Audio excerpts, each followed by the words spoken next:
He was happy to sign the visitors' book, if little else. The US Treasury Secretary and peers breaking with a traditional show of joint support for trade at their G20 summit. We do have a new administration, and we do have a different view on trade. But again, that was Saturday in Baden-Baden. The shock is still felt days later as ECOFIN ministers meet in Brussels.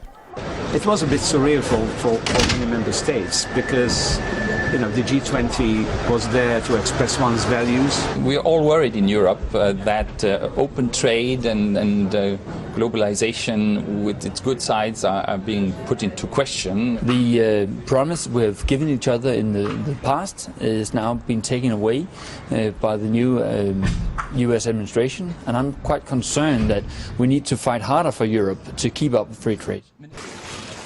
Shinzo Abe's visit to Brussels then even more critical. Japan seen as possible collateral damage in any US-Chinese trade breakup.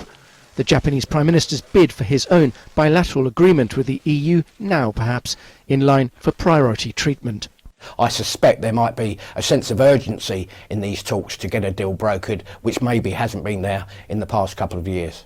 In view of what was announced in London yesterday. But Donald Tusk also spoke about a future deal even closer to home, with a Britain about to push the Brexit trigger. We must do everything we can to make the process of divorce the least painful for the EU. Along with US protectionism, another threat to EU trade still lurking within the EU itself.